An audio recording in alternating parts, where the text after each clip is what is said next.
Boa tarde, pessoal. Pessoal, quero convidar todo mundo para sentar, porque agora nós vamos ter um assunto tão importante quanto nós vimos até agora, que é o uso de material, conteúdo reciclado da matéria-prima. Então, pessoal, quero convidar todo mundo para sentar, porque esses que estão no fundo agora tomando cafezinho, tomando lanchinho, comendo docinho, todo mundo quero convidar para sentar, porque o assunto que nós vamos ter agora é tão importante para todo mundo quanto todos os assuntos que nós vimos e ouvimos até agora. Então, às vezes, o pessoal tomando cafezinho numa boa, assim, né? Mas mesmo assim eu quero convidar para sentar, porque o assunto é importante e é bom. As pessoas não ouvem, fingem que não ouvem, mas é bom, é importante sentar. Vamos lá? Pessoal, vou passar então a palavra aqui para a Ana Bárbara, tá? Que vai falar sobre um assunto muito importante para todo mundo. Todo mundo está um pouco confuso sobre o que está sendo falado sobre a lei de incorporação de conteúdo reciclado e de logística reversa. Então, a Ana Bárbara, da Braskem, vai nos dar algumas ideias sobre o assunto, né? E como é que a gente evolui. Tudo contigo. Tá bom. Boa tarde, pessoal. Obrigada. Já vou agradecer, né? Sei que é o último tema, o último assunto aí, para agradecer para quem conseguiu ficar, né? As agendas estão bem ocupadas, bastante conturbadas, principalmente agora no final de ano. Então, eu vou fechar aí o dia, né? Que teve tanta novidade para o nosso setor, também com uma novidade que chegou no dia 21 de outubro, e que é bastante polêmica e ainda com muitas perguntas, né?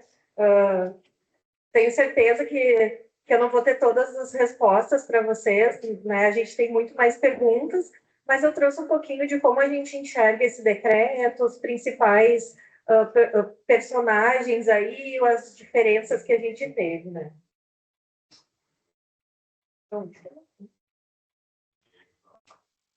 Tá lá? Bom, então, só para contextualizar um pouquinho para vocês, a nossa linha do tempo dentro da Braskem, assim, já faz muito tempo que a gente trabalha nesse decreto e que a gente vem estudando e vem tentando entender, né, quais são os pontos principais. Então, assim, lá em 2010, a gente teve a criação da Política Nacional dos Resíduos Sólidos, né, que é a PNRS. Lá, ela já contemplava uma regulamentação das questões de logística reversa, principalmente. Ela citava os pontos, e aí já tinha essas obrigações de logística reversa, mas ela não tinha sido regulamentada. Então, o que acontece é que, ao longo, foi uma demora, né? A gente acha que o decreto, ele deveria ter saído antes até, né? Demorou bastante tempo. Logo que saiu esse primeiro, a criação dessa política, a gente na Braskem fez um estudo interno, entendendo quais eram as implicações, como ia funcionar.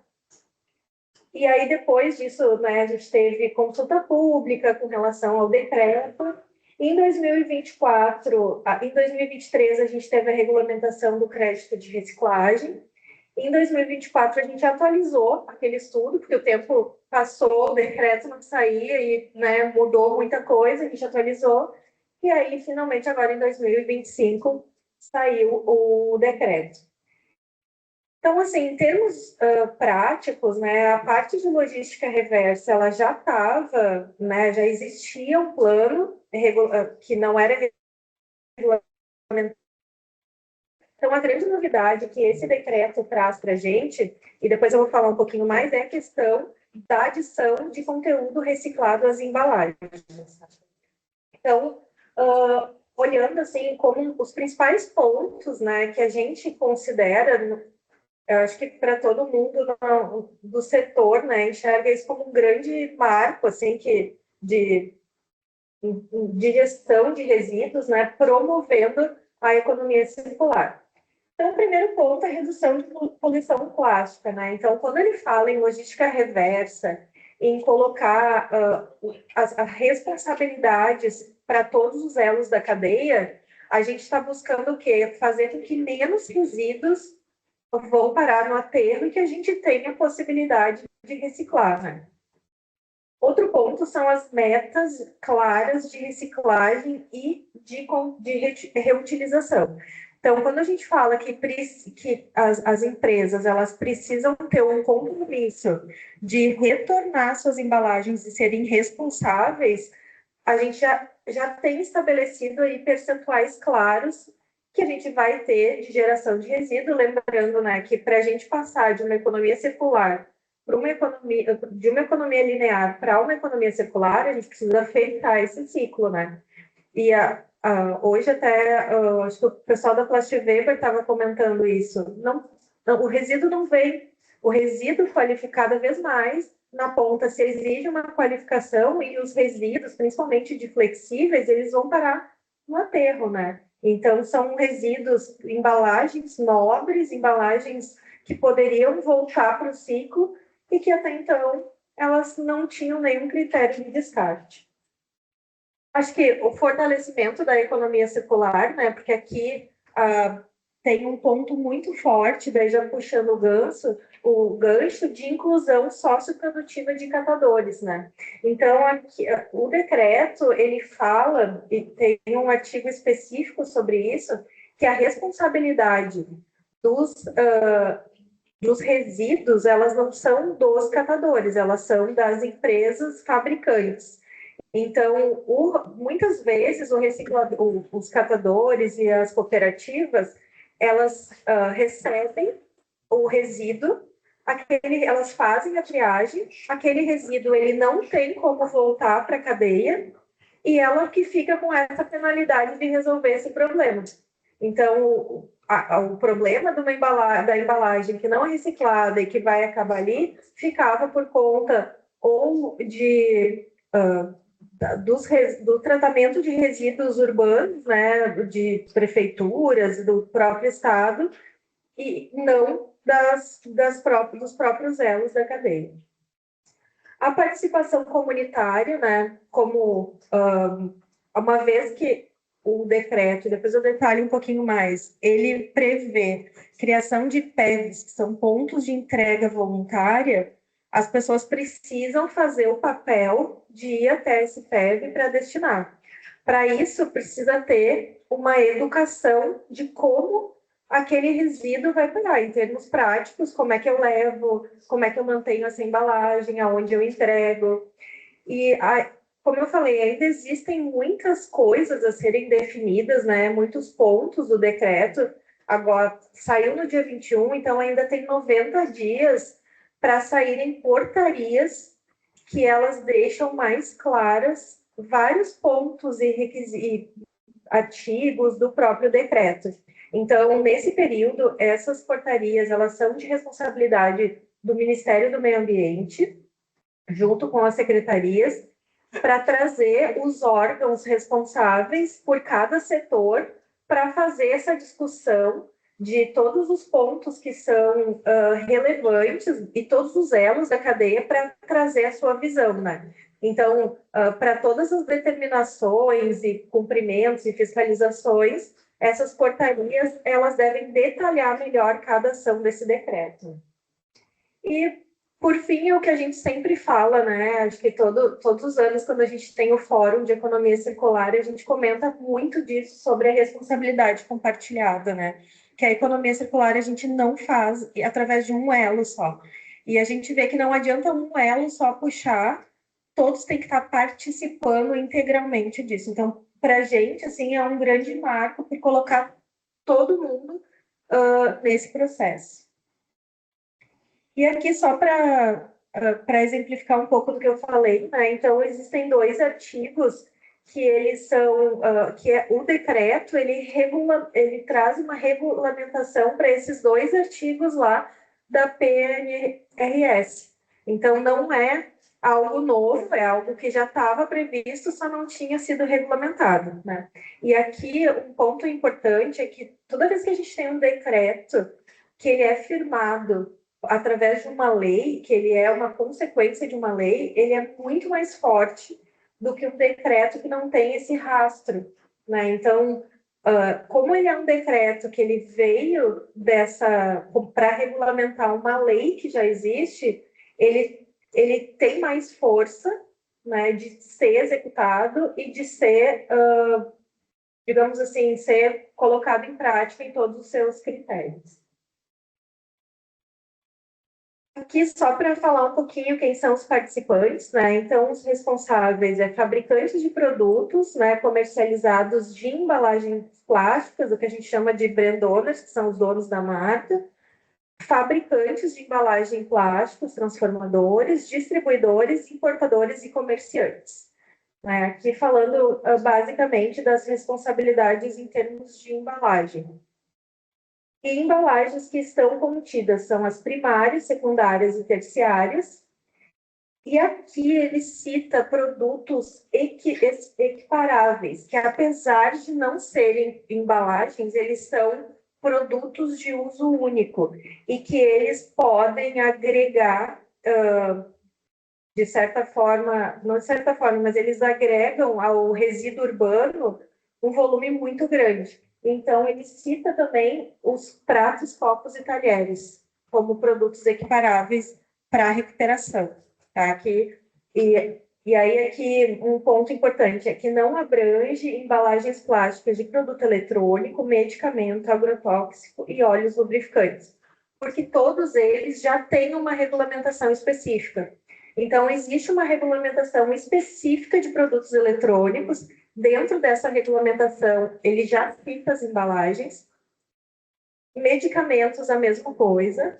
Agrotóxicos e óleos lubrificantes. Então, a gente já tem entidades que a gente sabe que já fazem essa logística reversa e já é implementado, né? Que é o que a gente imagina que vai acontecer, inclusive, com essas embalagens. Provavelmente, né, para que essa logística reversa ela aconteça e tenham esses PEVs, que são esses pontos de entrega voluntária, é praticamente impossível pensar que cada fabricante, cada produtor ou cada marca vai colocar o seu ponto de coleta, né? O que a gente imagina que faça mais sentido é que se crie algo como um Impev ou algo desse tipo para reunir toda essa logística reversa e concentrar. Bom, aqui, falando em termos da operacionalização, né, quando a gente fala do fabricante importador, tem também um ponto importante que é da concepção do produto. Aquilo que a gente já comentou, que o pessoal já comentou aqui antes, que é a visão da reciclabilidade no material. Então, uma vez que o fabricante ele vai ser responsável por tirar aquele material, faz todo sentido que ele tenha uma aplicação, porque senão ele vai tirar o material e ele também não vai ter o que fazer com ele. Então, essa concepção de metas de conteúdo reciclado, metas de reciclabilidade, a gente ele deixa claro, né, que são responsabilidades do fabricante ou do importador. O consumidor é a separação, limpeza e descarte, né? Então, aqui, a parte de, acho que não está aqui, mas a parte de comunicação e educação do consumidor também é do fabricante, do importador. Então, isso é importante porque toda a separação, limpeza e descarte, ela vai ser feita pelo consumidor que foi previamente orientado a fazer isso, tá? O armazenamento, também o que a gente comentou, que são os comerciantes ou distribuidores, que são as instalações de PEVs. No decreto, ele não deixa claro se a responsabilidade financeira sobre esse ponto de entrega voluntária, ela é do comerciante ou é da marca, né, que está colocando o produto ali. Então, isso a gente acredita que seja mais um detalhamento que venha dessas portarias que seguem aí daqui para frente. Aqui sim, implementação de operacionalização. Então, aqui o que eu comentei antes, que é a questão de educação, coletar, destinar, né? E o beneficiamento, que seria do catador e da cooperativa, triagem, limpeza e preparação para reciclagem. Aqui, o decreto, ele fala que deve ter um PEV nos municípios com população até 10 mil ou um PEV para cada 10 mil habitantes nos municípios maiores. Então, para cada 10 mil habitantes, precisa ter um ponto de entrega voluntária. Então, esse é o requisito, né? E aí, esses outros detalhamentos de quem vai pagar por isso, quem se vai ser compartilhado, isso não está ainda não está no decreto. Aqui é um quadro geral sobre as metas quantitativas para reciclabilidade, né? Então, para o índice de recuperação, o quanto se vai coletar de embalagem e voltar. Então, ele está variando desde 32% em 2026 até 50% em 2040, tá? Então, é um processo de edição, né? Eu acho que já é um percentual importante e ele é somatório por região. Norte, Nordeste, Centro-Oeste, Sudeste e Sul. Aqui também o decreto não deixa claro se os estados de cada região eles serão somados, se eles vão ser compensados. Então, o Rio Grande do Sul vai fazer mais que Santa Catarina, ou vai ser proporcional à população. Isso ainda não está definido no decreto. Mas a gente também imagina que nas próximas portarias esse detalhamento precisa estar, né? Porque como a gente tem essa variação geográfica, precisa saber o que cada estado precisa fazer, se todos têm que fazer 5,62, se é somatório, né? Então, esses detalhes a gente ainda não tem. Aqui, que é a grande novidade, né, do decreto, que é o percentual mínimo de índice de conteúdo reciclado. Então, ele varia de 22% em 2026 até 40% em 2040, tá? Então, aqui é importante que essas metas, esses agentes no decreto cita que devem incorporar matéria-prima reciclada e comprovar o atendimento das metas por meio de plataforma de rastreabilidade. Ele não cita quais são as plataformas de rastreabilidade, como isso vai ser fiscalizado. A gente acredita que inicialmente seja através do Recircula, né, através de algumas comunicações que o secretário Adalberto Maluf, em outros webinars, comentou. A gente acredita que vai ser através do Recircula, mas não estão excluídas outras plataformas de gerenciamento. Mas, inicialmente, o que tudo indica que vai... Pode falar. Tinha algumas restrições com relação aos estados que transferissem, pegar Recife do estado do outro. Será que isso aí pode acabar com um descompasso em algumas regiões acabadas mais, que não tem onde construir outras meios e Olha, eu acredito que isso não deva ser um impasse para essas contribuições, não deva ser um limitante do decreto. Então, talvez, assim, se hoje ainda isso tenha... A gente internamente, a gente acaba, na Braskem mesmo, a gente tem essa fabricação em diferentes estados, né, das nossas resinas recicladas, e a gente não tem nenhuma questão, assim, com relação a isso, e eu acredito que, caso tenha alguma restrição, o decreto, ele deve regulamentar que tenha só o percentual a ser colocado, né, não uma restrição para colocação. O que se sabe é que, assim, já existe, né, em lei, a questão de importado, né, do resíduo importado, que aí existe né, assim, e aí esse é um outro ponto que é passivo, inclusive, de revisão do decreto, porque hoje se fala em não importar resíduos, mas não a resina que contenha resíduo.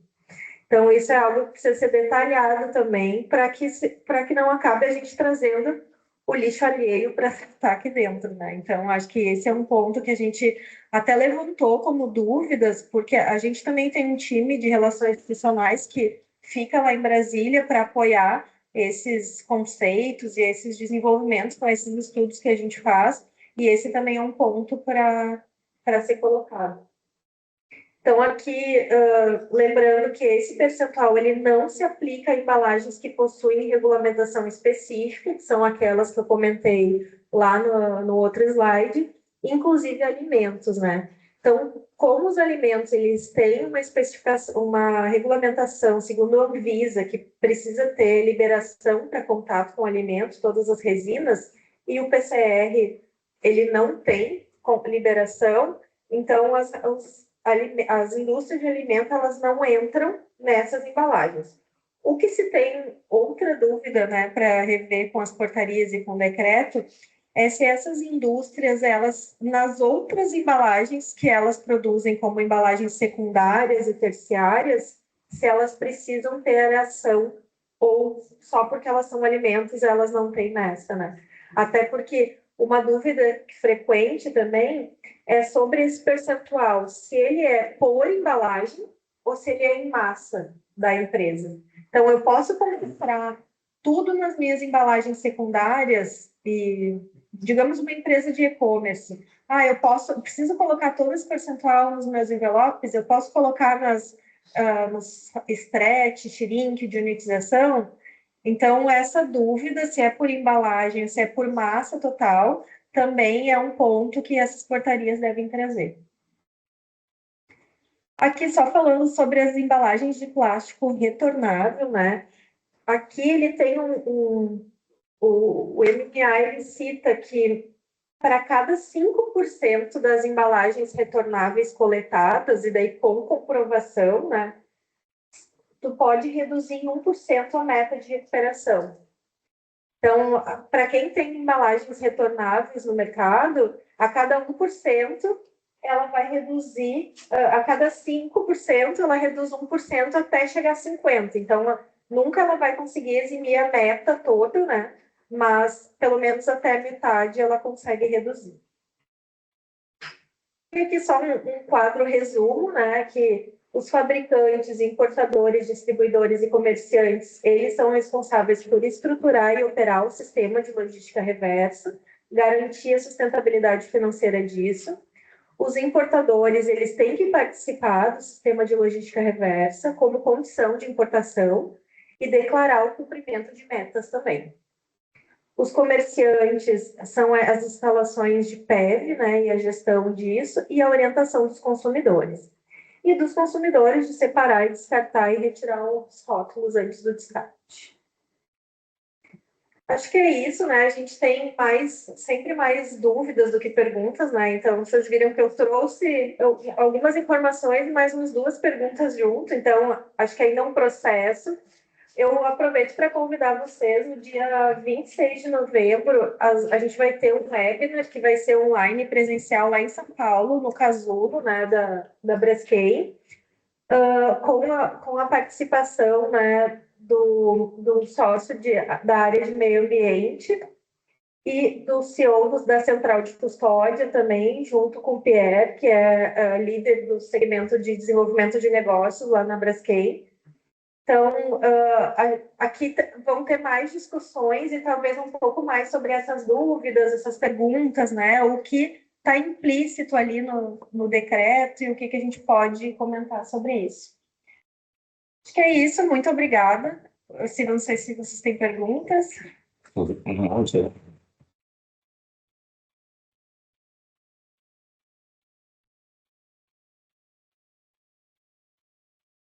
A gente tem todos de uma forma muito mais profissionalizada. O Brasil tem uma tendência a ser mais informal e mais social.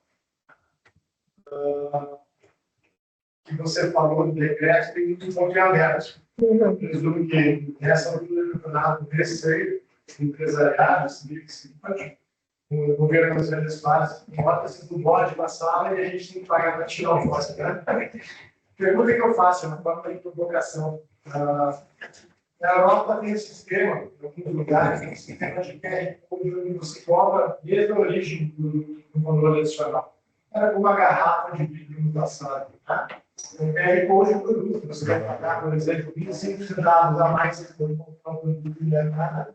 Quando eu devolver, seja eu, seja o coletor do lixo, vai devolver uma máquina do mercado e vai retornar ele, pelo CR, pelo dinheiro, os 25 centavos. Que é algo assim, mais pragmático. Eu acho que, concordo contigo, eu acho que vai gerar um custo, ainda que a gente enxergue assim, que esse custo ele não vai ser direcionado a uma parte apenas do mercado, né, para privilegiar um lado e não o outro, ele vai ser um custo do elo todo, né? E eu vejo como um avanço, assim, eu acho que hoje a gente tem a gente não tem, né, um sistema, a gente hoje está partindo do zero, assim. Então, acho que esses pontos que estão em abertos e essas reuniões com as entidades de cada elo responsáveis, eles vão trazer inputs para melhorar um pouco esse sistema, né, melhorar, na verdade, a gente ainda não tem o desenho, né, formado, mas do que a gente está imaginando. Então, acho que a ideia é viabilizar e que seja algo que realmente aconteça, porque, né, a gente não tem mais como manter o sistema de resíduos como a gente tem hoje. Então, eu imagino que talvez no futuro a gente consiga chegar em algo assim, não de início, sabe? Eu acho que de início a gente ainda tem um aprendizado aí para passar de crescimento antes da gente chegar nesse ponto. Mas, assim, isso, né, mais opinião mesmo do que propriamente algo que está estabelecido em decreto. Né? Ana, eu queria fazer duas considerações, não buscando resposta agora, mas para você levar adiante, porque, né? Por exemplo, fala assim, 22% de agregação de material reciclado. Uma empresa que faz 1.000 toneladas, ela vai arrumar 220 toneladas aonde? Né? Isso não é uma coisa simples. E com qual qualidade? Quer dizer, uma qualidade, aí vem um canelinha daqui, vem um produto bom de lá, que é pigmentada, como é que fica, sabe? Então, eu queria te pedir para levar também para dentro da Braskem essa. E por outro, como ele falou ali, a questão de bota lá, tem um QR Code, pega um crédito, alguma coisa. Na verdade, quando você vai ao supermercado e compra 1 quilo de feijão, aquela embalagem é sua. Você está pagando por ela. É um custo seu. Né? Então, o catador tem que ter a remuneração, não discuto nada disso. Mas existe uma questão financeira envolvida que aparentemente, para mim, não está nada. E o que vai acontecer? Lá nas empresas médias, vai ser em agosto, julho, aliás. A minha preocupação, e que eu gostaria que levasse também, é a seguinte: o governo é ávido por querer multar todo mundo. Né? Então, chegou em julho, o cara não conseguiu cumprir, já sai perdendo. Entendeu? Então, eu queria te pedir para levar para dentro também, para essa discussão que vai haver no dia. A Biplastic vai ter uma discussão depois sobre um assunto, porque, na verdade, eu acho que nós estamos no meio do pântano, a gente não está sabendo direito para onde é que a gente vai. Que é importante, mas eu acho que tem muita confusão ainda pela frente. Não, acho que com certeza, sim, tem muitos pontos a serem esclarecidos e vou levar, assim, para a nossa área de relações institucionais. Eu acho que todas essas opiniões, né, do mercado, sejam de clientes, parceiros, fornecedores, e essas dúvidas, esses questionamentos, a ideia, inclusive, de ter essas discussões com todos os elos da cadeia, trazer os pontos de cada uma, né? Sabe qual é o problema dessa discussão? É que nós estamos há 43 dias no dia 1º, quando entra em vigor. Então, porra, sabe, para resolver isso aí, nós estamos discutindo um monte de coisa, estamos há 43 dias. Seja bem-vindo à FBS do Brasil. Por favor. Edite asterisco para falar com o ramal desejado. Leve lá para dentro. Você é cliente. Se Depois você não é todas. cliente e deseja uma cotação, digite 2. Se você é um fornecedor, digite 3. E Não tem, assim, o único ponto que o decreto ele comenta é sobre as renovações de licenças, né? De licença, principalmente ambiental. Então, fora isso, se tu não cumprir a meta, na próxima renovação tu pode ter penalidades ou tu não conseguir renovar. Mas ainda ele não detalha os níveis de punição, assim, se até quantos por cento não vai, porque tem um determinado ponto do decreto que ele cita que tu pode compensar de um ano para o outro. Então, por exemplo, esse ano eu fiz 24, ano que vem eu posso reduzir 2% do porque eu fiz no ano anterior. Isso tu consegue compensar. Então, a punição, ela provavelmente ela vai vir a partir de um determinado ponto, porque tu pode imagino que ela não vai ser regular, mas não se sabe. Por enquanto, a única coisa que o decreto comenta é que sobre estar sob júdice a renovação de licenças ambientais, o não cumprimento. E como é que está a participação do setor transformador? Como é que ele está engajado nisso? Está sendo mais pela plástico ou Olha, pela petroquímica? o que a gente sabe, assim, né, do que o nosso time de relações institucionais ele tem, todos os setores, eles têm levado as suas posições.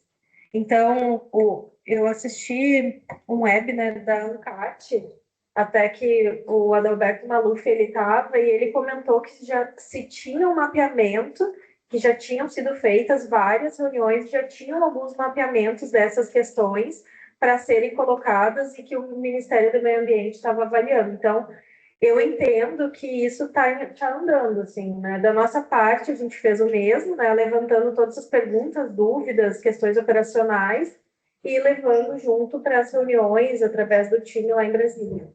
Então tá bom. Alguém mais tem perguntas? Fredo, mais alguém? Vamos lá, Carlos. A dúvida que eu levanto também é com questão da estrutura de coleta, né? Acho que a gente tem uma estrutura a nível de Brasil ainda muito pequena e incipiente, né? Então, acho que o sul, o sudeste, um pouco mais, né? Em algumas regiões, talvez norte e nordeste também, mas de uma maneira geral muito pequena. E aí a gestão dos resíduos urbanos é da municipalidade hoje, né? Obrigação da municipalidade. E eu li o decreto e eu não vi onde é que eles entram nessa parte aí. Eu vi da proposta de postos de coleta voluntários e a colocação de dinheiro para os fabricantes, para os importadores e tal, mas não vi onde é que o poder público entra. Assim, não vi, claro, isso não ficou claro para mim. Né? O que o decreto cita é que quando o que ele comenta sobre os órgãos públicos é que eles não podem ser responsabilizados sem que tenha uma participação, por exemplo, dos fabricantes, né? Então, assim, as embalagens precisam ser reutilizadas. A empresa ela não pode cobrar da gestão pública que ela faça isso, ela precisa fazer. O resto dos rejeitos, né, ele não contempla, então vai seguir o fluxo normal. Da questão das embalagens, assim, a ideia é que saia desses pontos desses PEVs, elas sejam coletadas pelos catadores, levadas para triagem e, né, seria o ponto máximo seria que não retornasse o resíduo para nenhum aterro, né? Que daí o aterro é público, né? É urbano, assim. Então acho que o sistema ele passa por isso, ele para que seja passado direto aos catadores, que eles sejam remunerados por isso e não seja responsabilizado para fazer essa coleta ou esse tratamento os órgãos públicos. Eu também concordo um pouco com o Malloy ali, quando ele fala que eu não sei se nós vamos ter número de catadores suficientes para chegar aos 32% de reciclado e aos 22% de inclusão nas embalagens, né, a partir do ano que vem. Acho que é um volume muito grande. Eu fico contente e espero que eu venda algum equipamento para reciclagem quanto a isso, né? Sem dúvida. Mas é um desafio. Quando eu li o decreto, achei, poxa vida, é um porco espinho. Né? Como vai ser parido, acho que vai ser um pouco difícil. Obrigado. Tem mais alguém com perguntas? Acho que não. Você queria encerrar?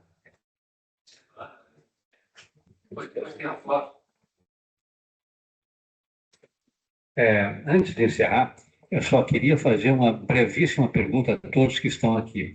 A Ana falou na plataforma Recircula Brasil. Quem de vocês conhece essa plataforma? Comigo, 4. Então, eu queria dizer o seguinte, acho que é interessante vocês entrarem no site da Biplast e procurarem conhecer essa plataforma Recircula Brasil, tá?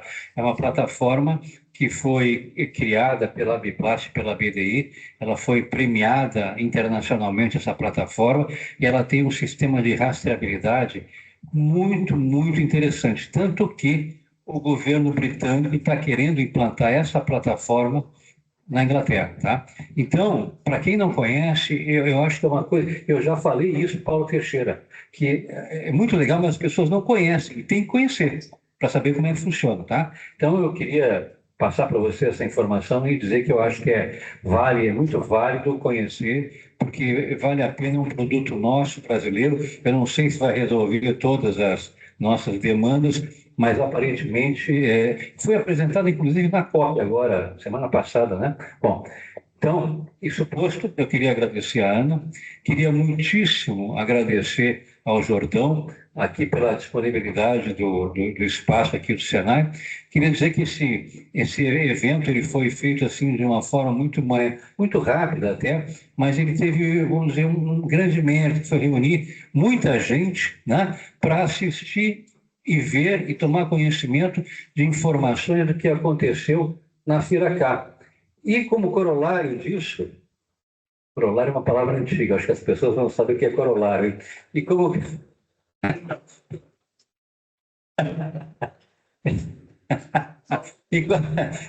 como corolário disso, tá? Foi muito interessante, não faz parte da feira, foi muito interessante ver o que tu falaste, Ana, porque é bom as pessoas se atentarem para o que vai acontecer. É bom começarem a pensar rápido, porque vem vindo um trem aí, né? E a gente não sabe direito qual é o trilho que ele vai ter algum desvio, alguma coisa, né? Então, é muito interessante. Então, pessoal, muito obrigado. Antes de eu dar o tchau final, vamos tirar uma foto aqui com a Ana. Isso, né? E depois, então, Manuel, ainda tem que tirar foto com ela.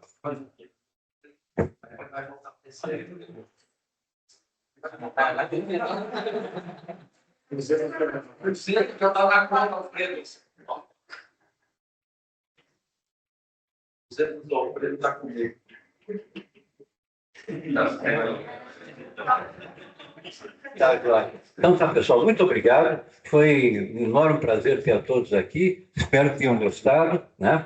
Tem um canal do YouTube, né, que ele diz assim, né, chama-se Oi Luiz. Ele diz assim: gostaram? Então recomendem para os seus amigos. Não gostaram? Recomendem para os seus inimigos. Obrigado, viu?